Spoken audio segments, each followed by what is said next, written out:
Good morning, everybody. Today we're going to talk about actually graphing functions just a little bit. Okay, I know we've done I think one IXL assignment where I had you graph using a table. Um, Today we're going to dive into this a little bit more because it ties into everything you've been doing with coordinates. Okay, as you see right in front of us, we actually have a coordinate plane. Right, you have your x-axis, you have your y-axis. And the question here is graph this function y is equal to 4x. Okay, so we're going to do some graphing today. Graphing is really it's kind of what I want to start off with our exploration into algebra. But what we're going to see in future weeks is that we're also going to work with kind of a different skill in algebra, which is solving for an unknown variable. Okay, and we'll talk more about what that means, but it's basically just solving for a missing value, which we call x. We've already done that in class a decent amount this year, but we're going to formally talk about it in some different strategies. So anyways, it all ties together. Okay? X and y, solving for x, it's just as important as being able to graph a function like this. Okay, and I use this word function. Don't worry too much about what that means just yet. It is important, but for now, just think about we're graphing this equation here. Y is equal to 4x. So first, I want to make a little table here, just like what we've been working with, or what we worked with a couple weeks ago with proportional relationships. Okay, so we're going to do a table with x, and then we're going to do a table with y as well. Now remember, our equation here is telling us that y is whatever x is times 4. So remember that. Y is 4 times x. Okay, so in this case, actually let me do something here. We'll do this. Okay, so when you're graphing a table like this, we want to look at some of the x's that we're working with. Now notice in this case, we're just working with quadrant 1 here. Notice that, remember in quadrant 1, every coordinate is positive x and positive y. Okay, so graphs like this, you use the whole coordinate plane, but we're not going to worry about the whole thing yet. So we're just going to start off here. So we need to figure out how to graph this. We have this equation, so a good tip, especially when you're starting off graphing, is always start off with a table of values. So first off, we want to find out what y is. Well, let's try when x is 0. The origin's always a good place to start. So when x is 0, well, y will be 4, and then we're going to plug in a 0. Oops. There we go. We're going to plug in a 0 for x here. So 4 times 0, we rewrite this. Y is really equal to 4 times 0, or 0. So one row on our table is going to be 0, 0. So we're going to put a point here. Now let's see. What about when x is 1? What is y equal to? Well, let's plug in a 1 here. We said y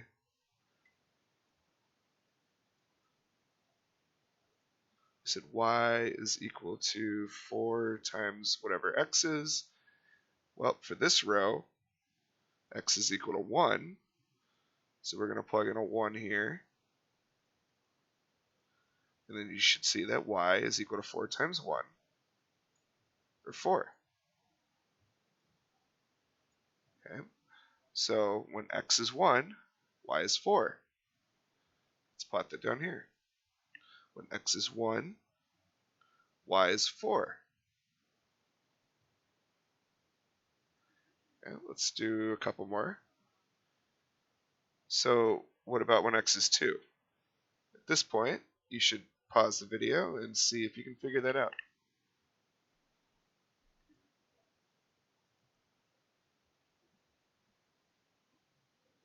Okay, welcome back.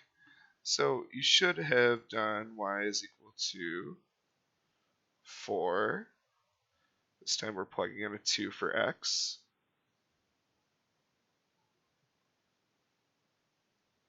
4 times 2 is 8. So that means when x is 2, y is equal to 8. So when x is 2, y is equal to 8. Okay? And I guess at this point we're going to run out of space, but you should see that if you actually start connecting these dots together, you get a line.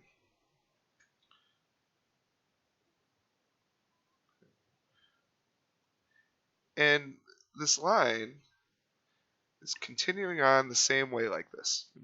This is a type of graph we've already talked about. This is a proportional relationship, right?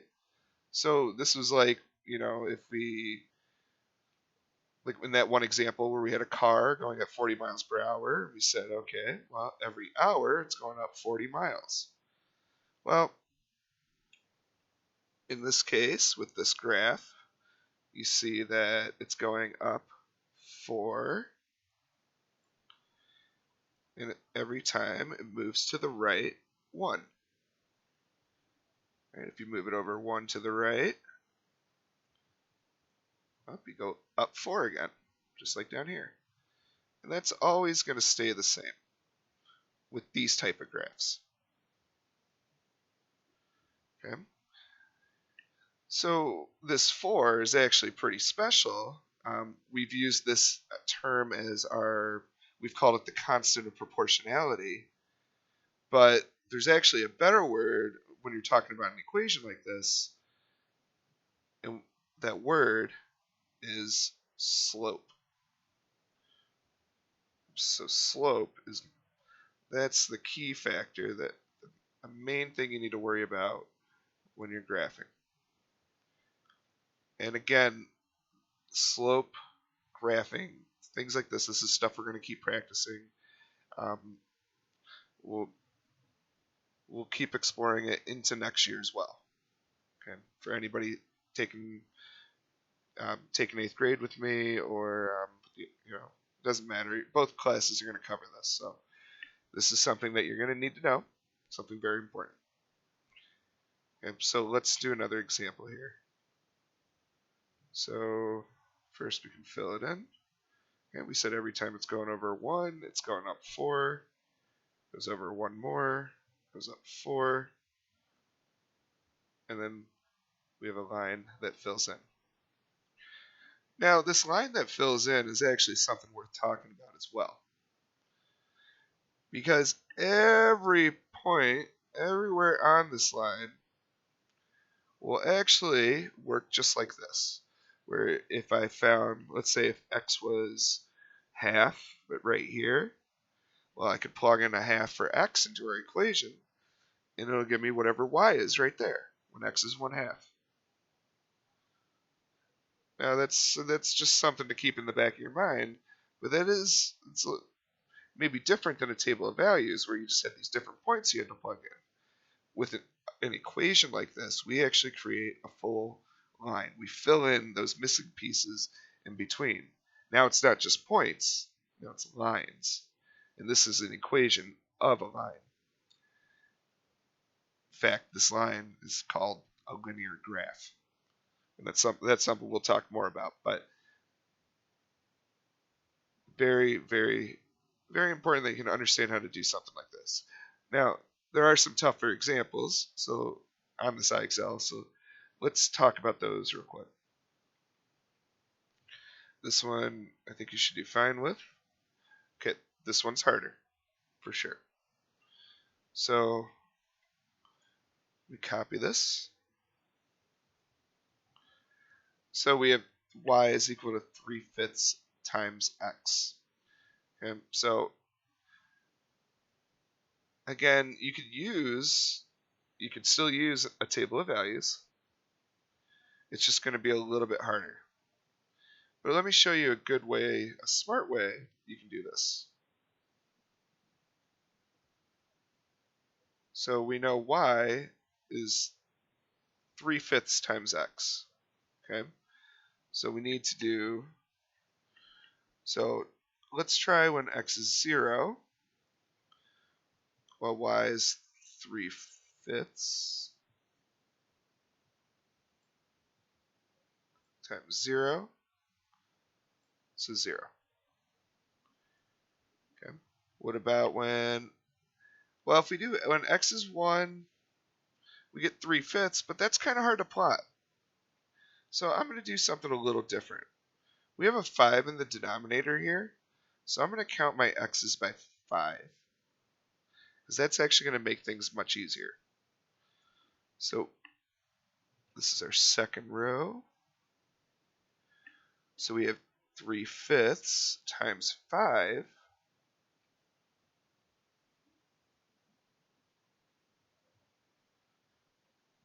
Well, if you do 3/5 times 5, this 5 actually cancels out with this 5, and it just leaves you with the numerator, 3. So this means that when x is 5, y is equal to 3.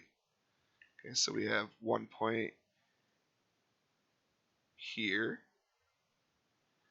We have, let's see, when x is 5, y is 3, so x is 5, y is 3, so right here. And then let's do one more. I said we were going to count by 5s, so let's do 10. Well, if you do 3/5 times 10,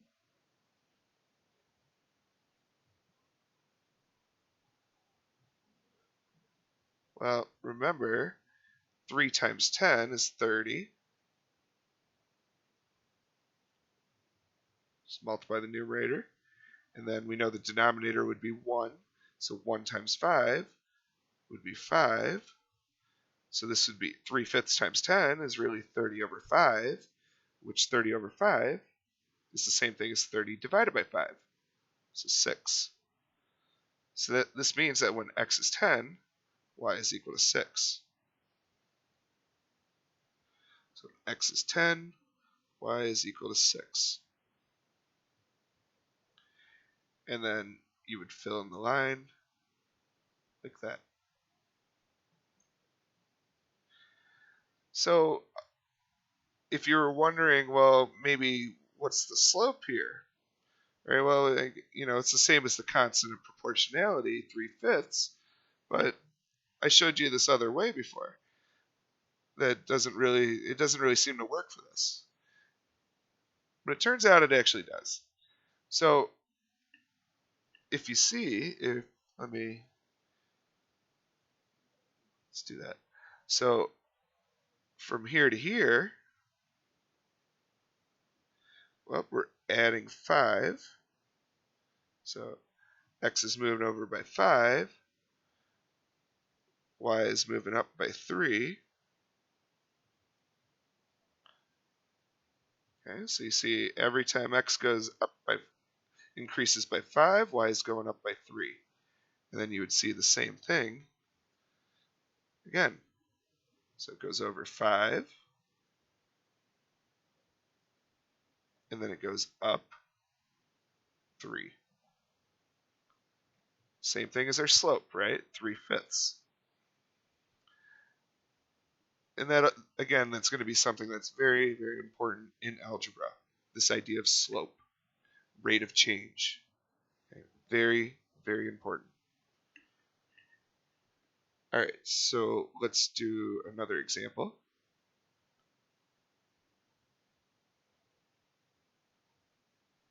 Yeah, this one works. So why don't you try this one on your own first? You can just do a little sketch in your notebook or whatever you use to write on.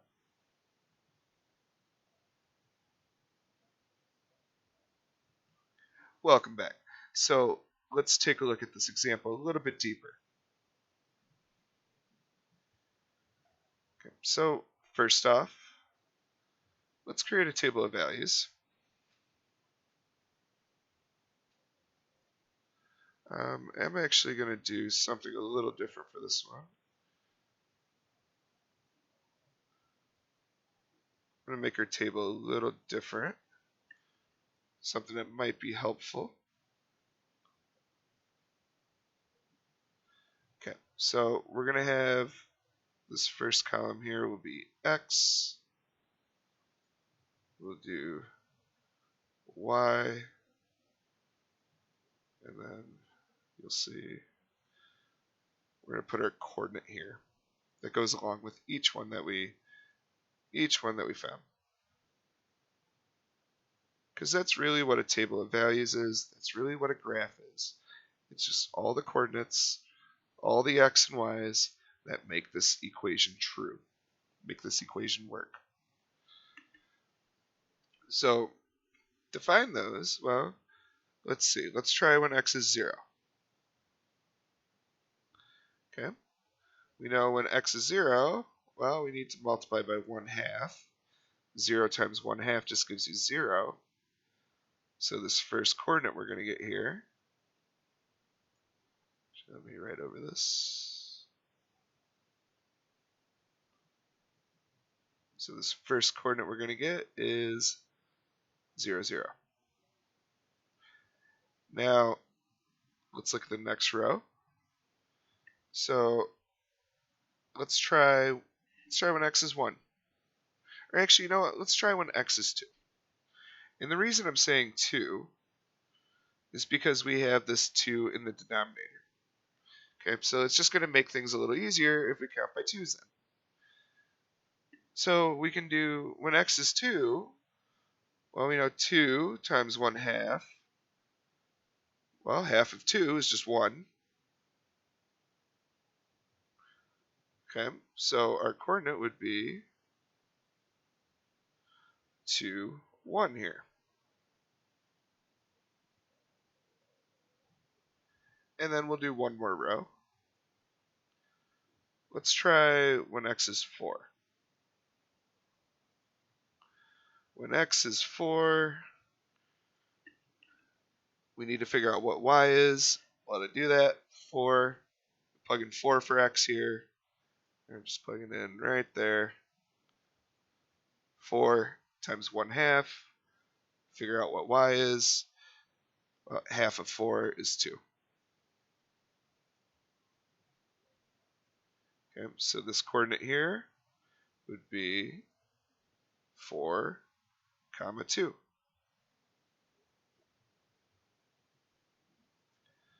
So let's go ahead and actually plot these points. I'm just going to do it on this screen for now. So let's see, we had 0, 0.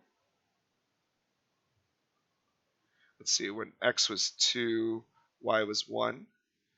So we have the point 2, 1. So we go over 1, 2, up 1. And then when x was 4, y was 2. So we have 4, 2. So we look for when x is 4, y is 2. Okay. And then from here, you're going to see that the same pattern continues. Okay. So every time x is going over by 2, we know that y is going up by 1. So we know that the next point would have to be here, which is, let's see if that makes sense. Let's see, this would be 6, 3 right there. Oh, let's try that out. Oh, Plug in a 6 for x, times 6 by 1/2 gives you 3. Seems like it worked to me. So 6, 3. And then you can just continue this pattern on now. Right? This is not changing. Every time this is going over by 2, y is going up by 1. So every time you add 2 to x here, we're adding up 1 to y. Oops.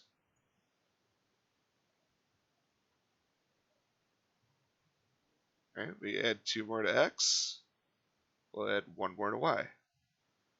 You see, this is all just a pattern. Every time x goes up by 2, y goes up by 1. That's our pattern. So this is 8, 4. This would be 10, comma 5. So go ahead. You can fill in the rest of the points. Let's see. We had 8, 4. Let's see. We'd go up 2, or over 2, up 1, 10, comma 5. And then you just connect the dots. Because everything also in between the dots also works. Everything else between these coordinates we found, if you plug in that x and that y, you're going to see that this works, this equation here. And that's what x and y are all about, graphing. That's why they're important.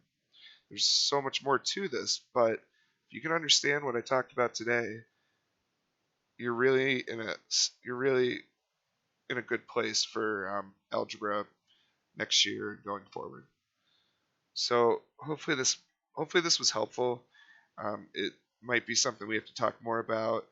Again, we are focusing on graphing first, and then we're going to move on to solving expressions and equations, finding x and things like that.